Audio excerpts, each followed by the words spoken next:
quem eu tenho que deixar ir e quem eu tenho que deixar para ir. Então, o compromisso, ele não é uma coisa que você faz uma vez. Ele é uma coisa que você precisa sustentar constantemente ao longo do tempo. Você está em loop. Você está repetindo um determinado cenário ali, um disco arranhado, sempre a mesma coisa. Seu corpo vai se contraindo, você vai entrando quase em posição fetal e deitando no chão do seu quarto, da sua sala. Tudo bem, aliado? Hoje é o dia em que a gente vai aprofundar o tema desse mês, que é compromisso. Você vai entender por que a gente trouxe esse tema, como a gente vai desdobrá-lo e qual é o objetivo final que a gente tem com ele. E ainda aqui você vai entender como sustentar o teu compromisso ao longo desse mês, desse trimestre e desse ano de 2026. Então, qual é o primeiro ponto que eu quero trazer aqui? O viés de motivo. Qual é o motivo da gente ter trazido esse tema? Qual é o porquê por trás dele. E a gente tem que entender que quando nós estamos falando de compromisso, nós sempre vamos olhar para onde a gente está hoje e onde a gente quer chegar. Então, eu trago aqui como ponto A e ponto B e nós inevitavelmente temos uma jornada. Essa jornada é composta de vários elementos, que a gente vai entrar aqui em alguns deles, mas o principal ponto é onde você está, onde você quer chegar. E uma vez que você traçou o teu compromisso para chegar até isso no seu plano perfeito, fez a sua carta, estabeleceu quais são os seus objetivos, estabeleceu quais são as suas percepções sobre o que está te impedindo, suas decisões em função disso e suas ações justamente para progredir, o próximo passo é você sustentar isso ao longo do tempo. Então, por que a gente trouxe esse tema? Qual é o motivo da gente ter trazido? Porque nós fizemos um plano perfeito, um evento sensacional, justamente para você entender como planejar todo o processo de onde você está até onde você quer chegar, mas, inevitavelmente, o próximo passo disso é o compromisso. Então, o motivo pelo qual a gente trouxe o mês do compromisso é para que você entenda realmente como dar prosseguimento ao seu plano perfeito. E o objetivo é fechar o gap entre ponto A e ponto B, entre onde você está e onde você quer chegar. E você faz isso através de 3 pilares: clareza, custo e compromisso. Então, você tem clareza do que você quer e você tem clareza de que você quer. Essas duas coisas são diferentes. Você tem que, de fato, querer o que quer que seja que você quer, mas você também tem que saber o que é isso. Então, clareza do que você quer e clareza de que você quer. Agora, relativo ao custo, é um ponto extremamente importante e você entendeu que existe um custo que ele é sobre dinheiro, existe um custo que ele é sobre energia, existe um custo que ele é sobre tempo e um custo que ele é sobre atenção. Para onde essa seta está apontando? Para onde o seu dinheiro, a sua energia, o seu tempo e a sua atenção estão apontando. Mas aqui na Aliança nós sabemos que isso aqui não é tudo. Que existe um custo que ele é velado e esse custo é o custo relacional do avanço. Quando a gente olha para isso, para o que a gente está olhando? A gente está olhando para quem eu tenho que deixar ir e quem eu tenho que deixar para ir. Normalmente a gente só olha para o lado positivo do avanço e para o lado negativo do problema. Mas, aliado, e talvez você já tenha percebido isso, existe um lado negativo do avanço e um lado positivo do problema. E é aí que entra justamente o custo relacional. É onde as coisas começam a se inverter, é onde a gente começa a deixar de tomar certas decisões em função das nossas relações, em vez de entender as nossas relações a partir das nossas decisões. O que nos leva para o nosso próximo passo, que é o que é, de fato, esse compromisso? Quando a gente olha para esse compromisso, a gente está olhando para o quê?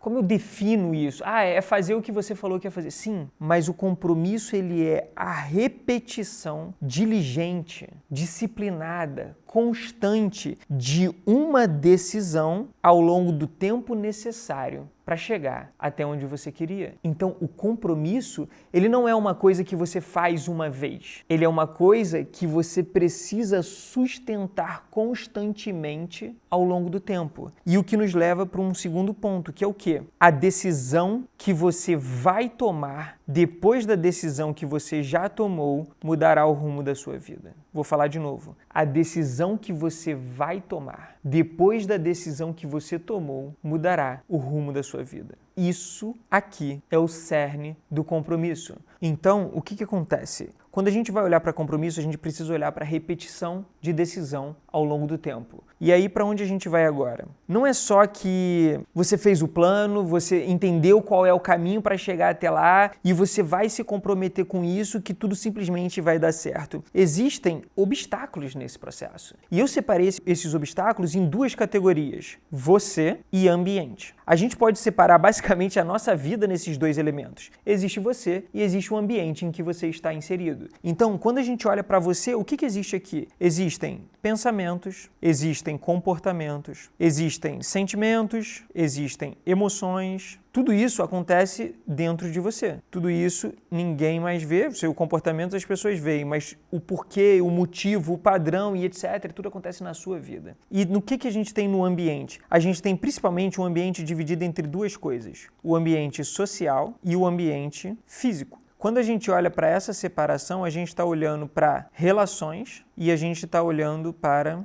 lugar, espaço e coisas. Eu olho para isso mais ou menos dessa forma aqui, como uma divisão um pouco mais visual desse processo. Eu tenho pensamentos, eu tenho sentimentos, eu tenho comportamentos, e aqui eu tenho social e eu tenho físico. E isso aqui no meio é a sua vida. Sua vida é composta por você e o seu ambiente. O seu ambiente é composto por pessoas e por coisas e lugares, né? Então, quando a gente olha para isso, a gente começa a analisar a nossa vida de uma forma um pouquinho diferente. E qual é o ponto que eu trouxe aqui? Obstáculos, tá? Pensamentos podem ser obstáculos? Podem. Existem muitas formas da sua dependência emocional se manifestar. Aqui na Aliança Divergente, nós falamos de 5 danos da dependência emocional. A gente fala de medo, culpa, procrastinação, desânimo e insegurança. E essas coisas, elas acontecem na nossa vida e muitas vezes no nosso aspecto mais subjetivo, aqui dentro da gente.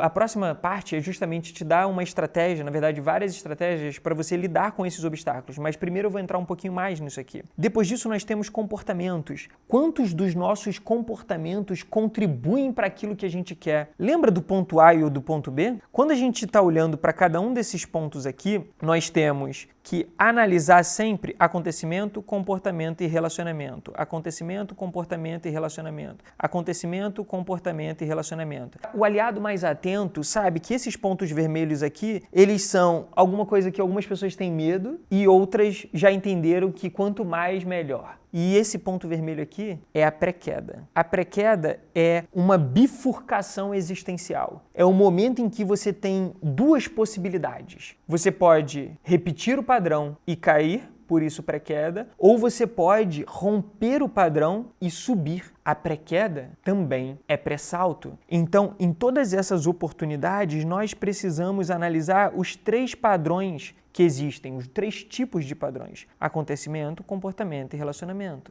Então, quando a gente está olhando para comportamentos, a gente está olhando para comportamentos que nos atrapalham e a gente está olhando para comportamentos que nos apoiam, que nos ajudam a chegar onde a gente quer. Então, existem comportamentos que são atrapalhos e existem comportamentos que são atalhos. E isso é para tudo. E você vai entender daqui a pouquinho. Mas nesse primeiro momento eu quero que você tenha isso em mente. Os comportamentos podem fazer você avançar ou podem te atrasar ou inviabilizar o teu objetivo, o teu compromisso. Existem comportamentos que vão jogar contra você e existem comportamentos que vão jogar a seu favor, na direção do teu objetivo e na sustentação do teu compromisso para alcançar esse objetivo. Então existem também os sentimentos e as emoções. E aí quando a gente olha para emoções, até sentimentos. Sentimentos são os nomes que a gente dá para as nossas emoções, enfim. Então o ponto aqui é realmente mais associado às emoções. E tem uma coisa que pouca gente sabe, que é que as nossas emoções, elas só duram 90 segundos. Como assim, Jordão?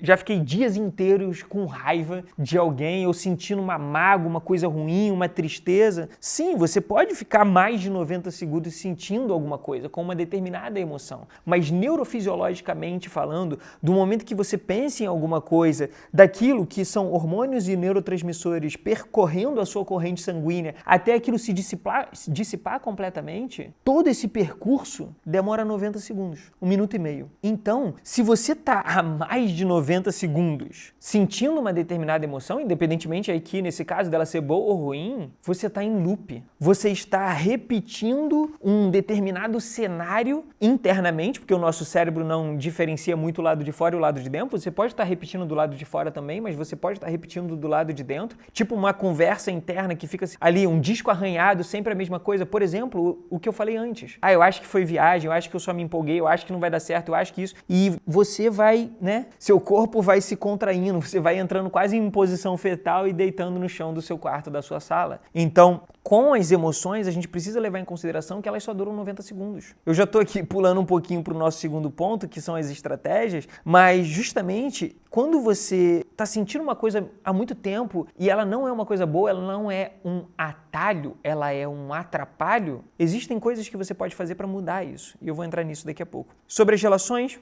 muito do que a gente já fala aqui, eu vou entrar mais. Sobre lugar, a mesma coisa. Existem lugares, espaços, coisas que são atalhos e existem lugares, espaços e coisas que são atrapalhos. O seu sofá na frente da sua TV favorece um determinado comportamento. Chegar em casa, sentar no sofá e assistir TV. Se você não tiver o sofá na frente da TV ou não tiver a TV na sala, a sua sala vai favorecer outro tipo de comportamento. Se você tiver o livro que você pegou para ler do lado do seu sofá, a tendência vai ser você sentar no sofá, pegar o livro e começar a ler. O lugar que você está, o espaço e as coisas podem ser atalhos ou atrapalhos. Podem favorecer o compromisso que você fez ou podem desfavorecer o compromisso que você fez. Então vamos propriamente entrar aqui nessas estratégias, né? Então, sobre você, como eu falei, a gente tem principalmente aqui os pensamentos e para isso nós precisamos mudar o repertório, mudar as referências, conversar com pessoas que de fato queiram alcançar. Sobre aqui os comportamentos, mesma coisa.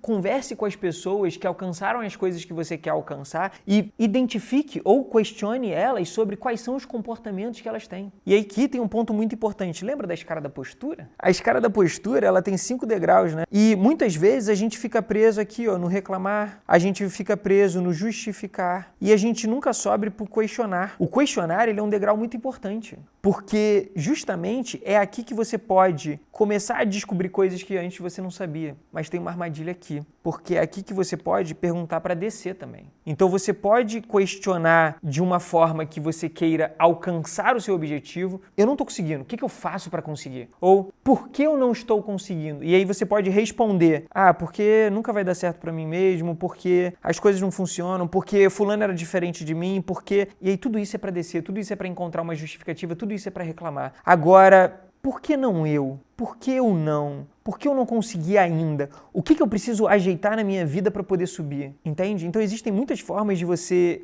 questionar que podem servir de atalho ou de atrapalho. Podem servir para você subir ou para você descer a escada da postura. E para o comportamento é a mesma coisa. Você precisa descobrir quais são os seus comportamentos que estão favorecendo o seu compromisso e o seu objetivo e quais são os comportamentos que estão desfavorecendo. Então, atalho e atrapalho. E do último ponto aqui, nas emoções que nós temos dentro de você, a gente precisa olhar para os 90 segundos que eu já trouxe anteriormente. E o que você pode fazer para mudar a forma como você está se sentindo de fato? Você pode mudar o lugar que você está, você pode mudar as pessoas, você pode mudar a música que você está ouvindo, você pode mudar o que você está assistindo, o conteúdo que você está consumindo. Você pode mudar tudo isso. E tudo isso, cada uma dessas coisas que eu citei são elementos diferentes que compõem a sua vida, que compõem o seu estado, que compõem você e a forma como você está sentindo. Afetam. Existe uma retroalimentação entre interno e externo. O seu interno afeta a forma como você percebe o lado de fora e o lado de fora afeta a forma como você se sente do lado de dentro. Conforme você vai mexendo no lado de dentro e você vai mexendo no lado de fora, você vai mudando a forma como você se sente, você muda o seu estado. Lembra? Existe estado e existe estágio. Você precisa mudar o seu estado para que com o tempo você consiga mudar de estágio. Aqui é muito importante olhar para isso. E associado ao nosso ambiente são aqueles pontos que eu trouxe. Nós temos relações aqui e eu vou trazer de forma mais específica. Que tipos de relações? Nós temos as relações amorosas, cônjuge e etc. Nós temos os parentes, que pode ser pai, mãe, filhos crescidos, tio, tia, primos, toda essa cambada de gente.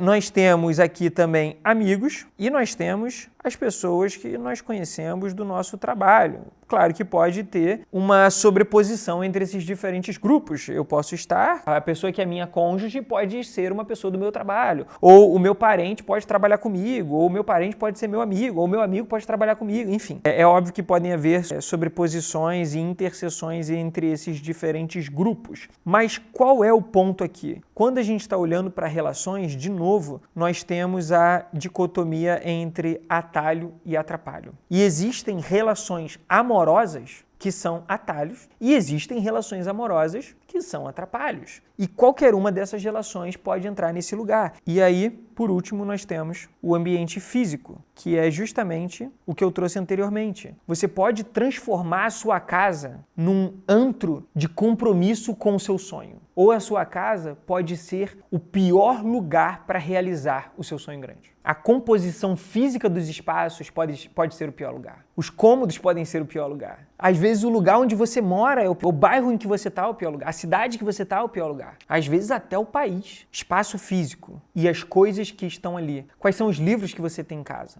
Do lado da sua cama tem uma cabeceira com livros que vão te apoiar no teu sonho ou só o teu celular fica ali e com a rede social? Até isso. Aqui não é propriamente um espaço físico, mas como o digital ganha cada vez mais uma camada na nossa vida, inclusive social, nós precisamos levar em consideração que nós temos, eu nem tinha pensado nisso, inclusive, que nós temos um negocinho chamado celular e que ele tem um monte de aplicativozinhos, né? Quais são os aplicativos que estão na primeira tela do seu celular? Se tu abrir o meu celular, que eu não sei onde está aqui, tu vai ver que naqueles gadgetzinhos, os primeiros que ficam ali embaixo, que seriam os atalhos, tu vai ver o meu marca-passos ali. Porque de manhã eu vou clicar nele e vou ouvir o áudio diário. Tu vai ver o GPT. Por quê? Porque eu uso para aprofundar temas, para tirar dúvidas, para ver questões, para criar coisas. Quais são os primeiros aplicativos que aparecem na tela do seu celular? Quando você entende isso, você começa a chegar realmente num novo nível de jogo, em que você tem uma clareza muito maior. A postura, ela está extremamente relacionada com o compromisso.